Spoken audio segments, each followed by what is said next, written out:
Welcome to today's Explainer. All right, let's just dive right into this. Pretty much all of us grew up hearing the story of Ali Baba and the 40 Thieves, or as it's known in Arabic, Ali Baba wal Arbaun Lisan. We know the basics, the poor woodcutter, the secret cave, that iconic magic word, and the thieves hiding out in those giant jars. But what if I told you that this famous children's tale is actually just the tip of a massive iceberg? Yep, beneath the surface of this popular story lies this incredibly deep, complex history that spans continents, ancient philosophies, and, believe it or not, even modern global economics. So today, we're going to explore exactly what's hiding beneath the surface and uncover the true, mind-blowing dimensions of this classic tale.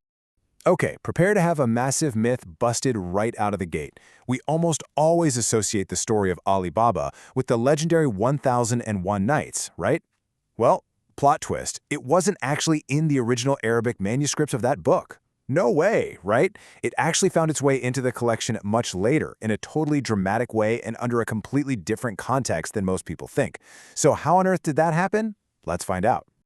Here is our roadmap for today. First, we'll look at the origins of the legend. Second, we'll dive into its profound Sufi meanings.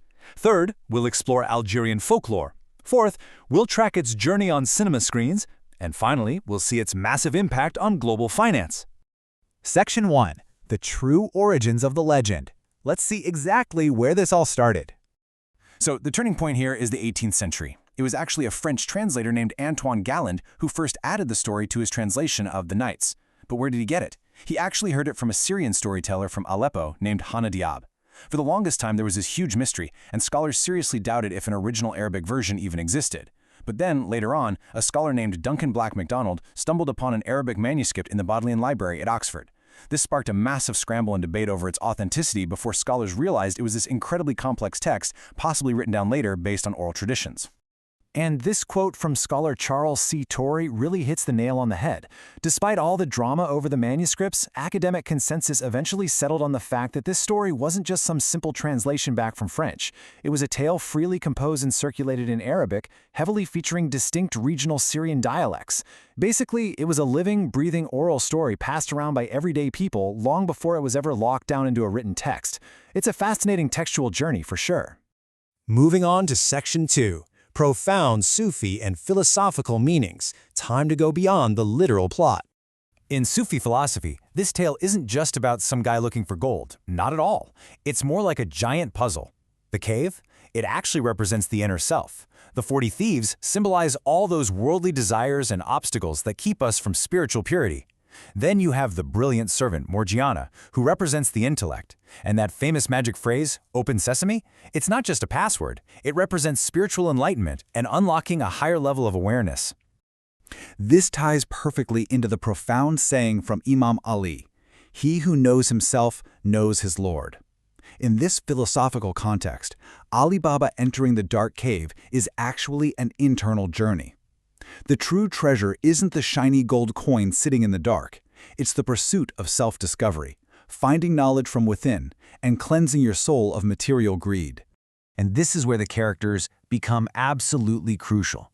Ali Baba represents the material drive, our pursuit of worldly life. But Morgiana? She's the intellect, the mind that helps humanity overcome insane obstacles. I mean, remember how she used her wits to defeat the thieves with boiling oil? When you combine Ali Baba and Morgiana, you get this perfect balance between the material world and the intellectual mind. It brilliantly shows how ancient folklore was basically dropping deep psychological wisdom on us. Section 3. Ali Baba and the Algerian Heritage. Let's see how environments shape folklore. Let's look at a really stunning comparison.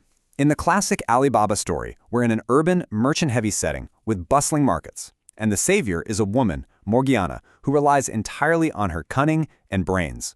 But then, look at its Algerian cousin, the tale of Bab Askara. Here, we're thrust into a rugged, isolated, mountainous region.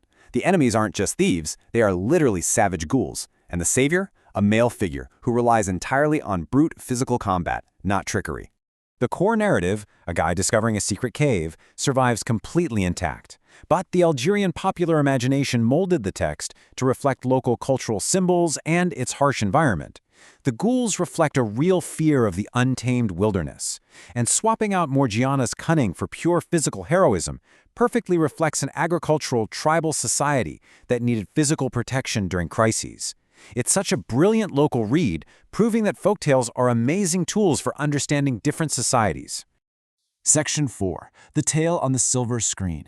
Let's fast forward to the 20th century pop culture. What's wild here is how the story got adapted for cinema in completely contradictory ways.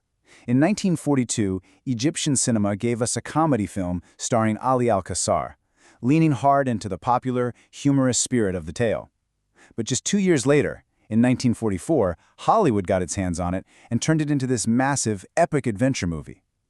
Get this, they made Ali Baba the son of the Caliph of Baghdad, whose father was killed by invading forces. Ali Baba basically becomes this desert Robin Hood figure, raiding caravans and giving the loot back to the poor. The flexibility of this story is just off the charts. And finally, Section 5, Inspiration in the World of Finance. Okay, how does an ancient fairy tale become the namesake for one of the largest e-commerce empires in modern history?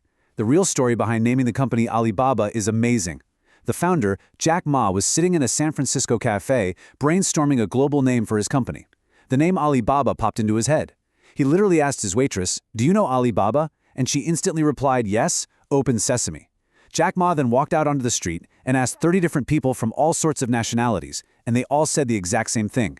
He realized right then that the name was universally recognized and associated with opening up new worlds. The kicker here is that the phrase open sesame wasn't opening a thieves' den in a forest anymore. For Jack Ma, it perfectly encapsulated his vision.